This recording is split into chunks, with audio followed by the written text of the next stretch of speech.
Commodore fans, are you ready? It's time for another episode of the Vandy 24/7 podcast on the 440 Sports Network. Keep it locked right here for the best Vanderbilt coverage. Whether it's Clark Lee on the gridiron, Mark Byington and Shea Ralph on the hardwood, or Tim Corbin on the diamond, the Vandy 24/7 crew has you covered. If you haven't subscribed yet, please do. Also, like this video and subscribe to the YouTube channel. That's free and easy to do. Follow the crew on Twitter, Apple Podcast, and Spotify for podcast episodes. Lastly, if you're interested in sponsoring the show, email Chris Lee at chrislee70@gmail.com. And now, pull up a chair. It's time for another episode of the Vandy 24/7 podcast.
Say, man, that looks dang near insurmountable, and feels like it's like that tonight for Vanderbilt. But again, this team. By the way, real quick, I think we're back. I don't think they can hear us. Let us know if you guys can hear us now. We should be good to go. This is the live struggles sometimes. Okay, they got us. What I started this with, and again, welcome into Last Minute Thoughts, Vanderbilt and number 1 Auburn tonight. Joey, continue with what you were saying. Basically, I know that's on me. Basically, what I asked Joey was, what worries you the most if you're Vanderbilt going into this matchup? But we'll get into some of the other matchups. But what worries you the most if you're Vanderbilt? Yeah, I mean, it's a team that does just about everything well. Mark Byington talked earlier this week, I think it was Saturday, about, man, this Auburn team, when you scout a team, you look for weaknesses. You can't find many here. They've got really good guards. Their big man is probably the best big man in the country. They shoot it well. They defend. They've got length. They've got depth. There's not much that you can pick on with this team. You got to keep Denied Broom from exploding and make it hard on him, but even then, he can just shoot over you. He can hit you with his patented spin move. He can get to the bucket just about any time. So Vanderbilt's got to be dang near perfect to win a game like this tonight, Billy, and I think you're looking at an uphill climb, but I wouldn't necessarily count this team out of anything at this point. I thought of something today. If Carey or McLaughlin, let's say McLaughlin, if McLaughlin is on Denied Broom, and, you know, Broom can shoot the three, right? And I would imagine Auburn's going to want to spread the floor, but you get McLaughlin out there on Broom in the corner, and McLaughlin is still out there and maybe is away from the paint tonight and fails to get the rebound. If Carey's off the floor, who's boxing out Cardwell, or who's boxing out Chaney Johnson? Or, like, would you agree that Carey and McLaughlin will have to be on the floor at essentially all times for Vanderbilt to have a shot, because Auburn's going to attack both of them and try to get them into foul trouble? Yeah, they got to stay on the floor. They can't be in foul trouble. That's what we talked about basically ad nauseum with Mark Byington over the course of the years. Like, can you keep these guys out of foul trouble? And he said he's always concerned about them being in foul trouble. Tonight, I think you would think he is more so than often. Auburn is a top 25 offensive rebounding team in the country. And you just look at it positionally and you say they're not a great matchup for Vanderbilt. And honestly, they're not a great matchup for anybody. They can play small, they can play big, and it's just kind of how this thing works, Billy. Yeah, and we're blocking George back here. Let's get George a mic. There, I'll get you your stuff.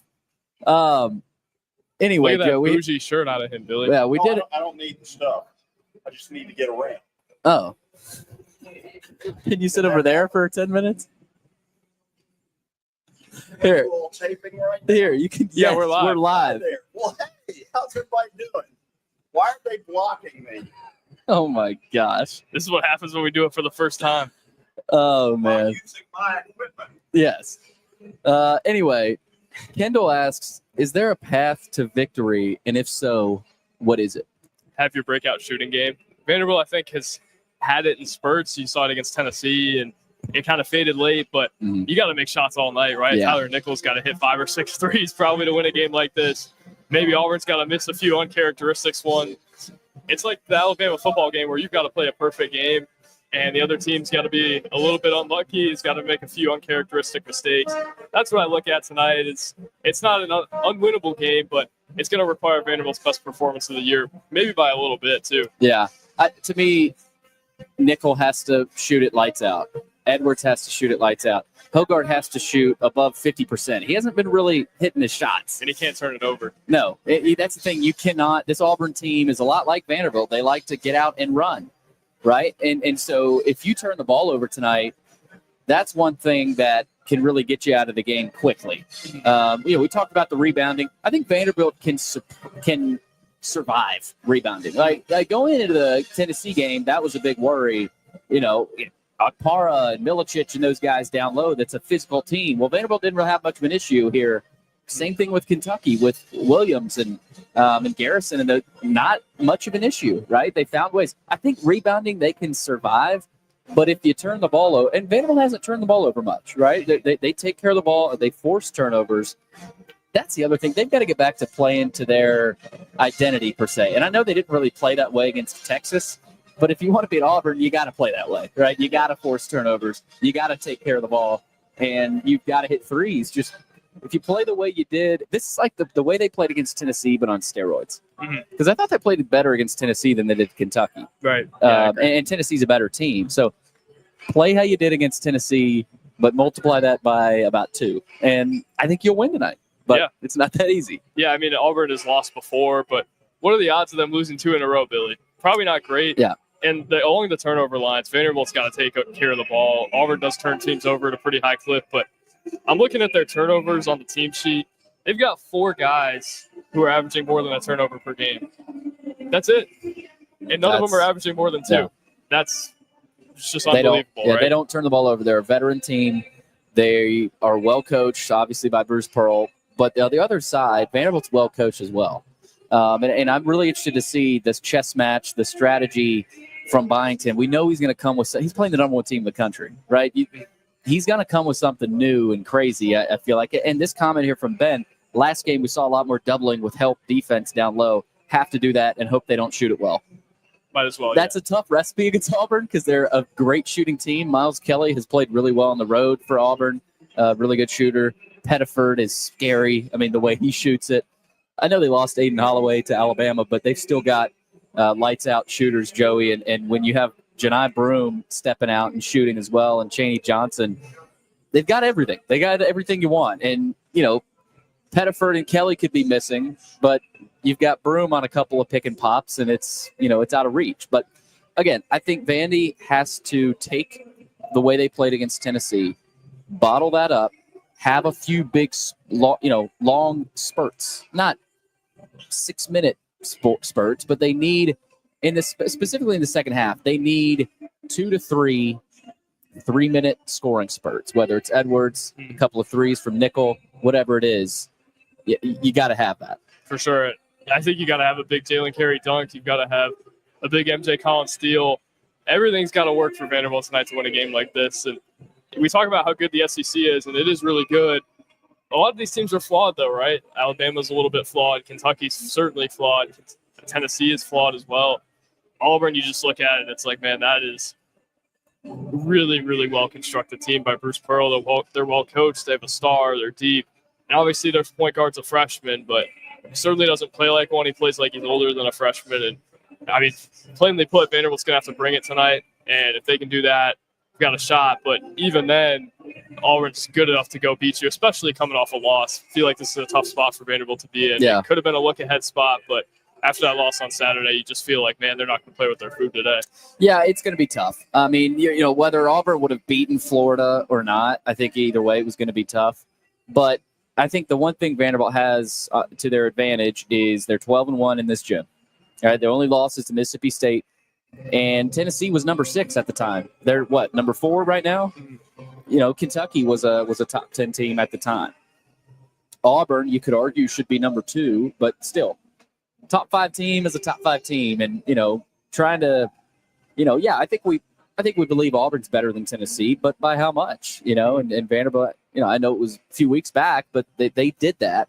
But they'll have the crowd advantage. I don't think it'll be by much, right? There's going to be a ton of Auburn fans in here tonight. Bo says, are you expecting the crowd to be primarily Vandy? I think primarily Vandy. It's not going to be like Kentucky. Kentucky had 60-40. Yeah. I mean, that was a lot of blue. And it was a Saturday, too. Today's a Tuesday. It's a Tuesday night, 6 o'clock. It's been raining. So maybe there's some Auburn fans that decided to say, yeah, I'll just watch it at home. Those fans are soft if they decided to do that. You got the number 1 team in the country. Come see them. Well, Auburn, yeah. Yeah, right. Yeah, from Auburn's perspective. But that's what's on Vandy's side. The crowd, the students, I'm sure they'll be bringing it. But, yeah, it will be primarily Vandy. But, Joey, it feels good to have, you know, opportunities like this. Vanderbilt's got to take advantage of their opportunity. This is really what this is. This is not a must-win, obviously. It's not a must-win either of these teams. But if you get this, everything gets a lot easier. 100%. I mean, you can kind of sit pretty a little bit because you only need 2 more wins at that point, and you have that confidence of we just beat Auburn. So again, I don't particularly think it's going to happen, but I'm not saying it can't. Right, this can absolutely happen tonight. There's a lot that has to go right though. But that point of Vandy gets it, that makes their season a lot less stressful than it might be if they lose. Yeah, and I almost think if they beat Auburn, you might not even need 8. And this is a conversation for another day if they beat Auburn, right? But certainly makes it a lot easier in a lot of ways. And I wrote about this yesterday, but man, is it fun to have good basketball back in Memorial Gym. Basketball that matters back in Memorial Gym. Reminds me of that Auburn game a few years ago. This team is a lot better than that Auburn team, but when Ezra Magnon beat him at the buzzer, it felt like that mattered for Vanderbilt. And when Ezra Magnon hit a few buzzer beaters last year, it felt like it didn't matter. Basketball matters here again, right? And this is a place where teams are coming in and they're like, wow, this is a hard place to win. And what was the last time that happened? What was the last time there was a game here worthy of doing a pregame show for? Yeah. Today feels like one. It does. And the students were here an hour and a half before the game, which is earlier than normal. They let students in. So the big game feel, it's always fun to have that. We'll wrap it up with this question from Nate. Other than Carey, Nickel, and Edwards, who are you looking for on the offensive end for Vanderbilt? That's a good question. You know what they got in the Tennessee and Kentucky games? Production from Collins. Mm-hmm. I think tonight is a night where you've got to have a couple of threes from Collins could feed families tonight for Vandy. But seriously, that Kentucky game, he had a couple of huge threes. You got to get some production from Collins, assuming that Carey, Nickel, and Edwards produce. Yeah, I think Collins is a huge X factor, specifically defensively. He's going to guard a guy who's probably a little bigger than him, probably a little bit more talented than him. But man, did he frustrate Trey Johnson a few days ago? And let's see if he can do it again. I do think that he'll be he's on an X Kelly. factor. Yeah, maybe so. And I also think A.J. Hogarth is really important here, not only in terms of his scoring, but in terms of the way that he's able to settle in the game. Does he turn it over? I think that's a big story as well. He's turned it over too much at times. Sometimes that's been him forcing it. Like we said, they're going to have to play close to flawless tonight to win a game like this, and that's part of it, right? Can A.J. Hogarth be the A.J. Hogarth that has shown up a few times in big games this year? Something to watch as well. I texted you and Chris about this. This Auburn team is chippy. Dylan Cardwell a few weeks ago mentioned how they've got some crazy, just sicko guys that are nuts, right? And Vandy's got a couple too. Jalen Carey. Tyler Nickel told us he's got some real deal killers on his team. They do, and Jalen Carey, who's a man possessed at times. Hogarth can play with some chippiness too, and likes to talk. I don't like the combination of Chad Baker-Mazzara and Jalen Carey and Hogarth and Cardwell, who likes to talk. I think this could get really chippy tonight. Who maintains their composure, especially if it's close, if it's a one-possession game late? I think that's something to watch.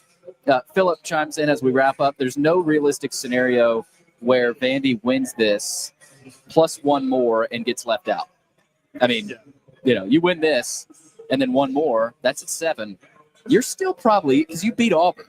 Yeah, you'd have 4 quad 1 wins at that point. Your net would probably be in the 20s or 30s, you would think. And I don't think they would be a lock at that point, but I do think that they would probably have a better case than if they go beat Mizzou and Ole Miss and don't get the 8. That's a good point from Philip, and he says more time than I should admit playing with Bart Torvik's simulator.